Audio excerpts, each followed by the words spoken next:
যে অন্তর্বর্তীকালীন সরকার ক্ষমতা পাওয়ার পর যেই প্রতিশ্রুতিগুলো দিয়েছিল এবং যেই এক্সপেকটেশনগুলো তৈরি করেছিল সেগুলো পূরণ করতে পারেন। এক্সপেকটেশন স্যার কি? যেমন প্রথমত মানুষ মনে করেছিল যে দ্রব্যমূল্য তখন ডাবল ডিজিটের ঘরে ছিল, ইনফ্লেশন রেটটা 10%-এর বেশি ছিল এবং মানুষের একটা চিন্তা ছিল যে এখানে মধ্যস্বত্বভোগী, তারপর সিন্ডিকেট ইত্যাদিরা এটা কারসাজি করে করছে। তো যেহেতু তাদের বিরুদ্ধেই এই আন্দোলন সংগ্রাম এবং দুর্নীতিপরায়ণ লোকদের বিরুদ্ধে সংগ্রাম, সুতরাং চাঁদাবাজির বিরুদ্ধে সংগ্রাম, সুতরাং এই দামটা কমবে এবং এরকম একটা আশ্বাসও নানাভাবে দিচ্ছিল, আন্দোলনকারীরাও দিচ্ছিল, মানুষের আশাও তাই ছিল। কিন্তু এটা তো হলো না। আমরা দেখতে পাচ্ছি যে দ্রব্যমূল্য উঠানামা করছে এবং আরেকটু বেড়েও গেল। কারণ বড় একটা কারণ হলো যে যেহেতু এই ইনফ্লেশনটার প্রকৃতি ছিল কস্ট পুশ, ডিমান্ড পুল না।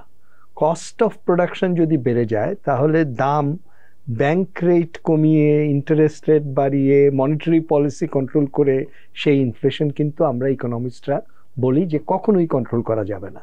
ওটাকে কস্ট এবং প্রোডাক্টিভিটি বাড়িয়ে এবং কস্ট কমিয়ে করতে হবে। কিন্তু প্রবলেম হয়ে গেছিল যে আমাদের ওপেন ইকোনমিতে অনেক কিছু আমদানির উপর নির্ভর করে এবং আমদানির কস্টটা আবার নির্ভর করে ফরেন এক্সচেঞ্জ রেটের উপর।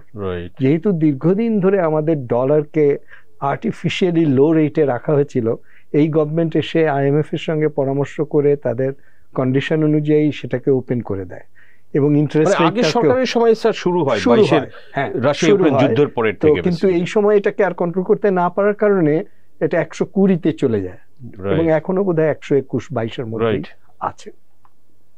তো আপনি যদি $1 সমান 122 টাকা ধরে জিনিসপত্র আমদানি করেন তাহলে ওই জিনিসগুলোর দাম তো এমনিই 37% বেড়ে যাবে। তো ওগুলো যদি কোথাও কস্ট মানে ইন্টারমিডিয়েট প্রোডাক্ট হিসাবে বা কোনো কাঁচামাল হিসাবে ব্যবহৃত হয় তাহলেও বেড়ে যাবে। আর তদুপরি যেহেতু সাবসিডি কমাতে হবে, যেহেতু ব্যাংকের ইন্টারেস্ট সাবসিডিও কমাতে হবে, ব্যাংক রেটগুলো তখন বেড়ে গেল, ইন্টারেস্ট রেট বেড়ে গেল, তারপর আপনার সাবসিডিও কমে গেল, গ্যাস, ইলেকট্রিসিটি, পানি যেই মার্কেট প্রাইস সেটাও একটু বেড়ে গেল। তার ফলে ওভারঅল প্রোডাকশনের কস্ট বেড়ে গেল। সেই কস্টের পুশে ইনফ্লেশনটা হচ্ছে। এখন সেই জায়গায় কোনো চেঞ্জ না করে খালি বড় বড় কথা বলে তো এটা করা যাবে না।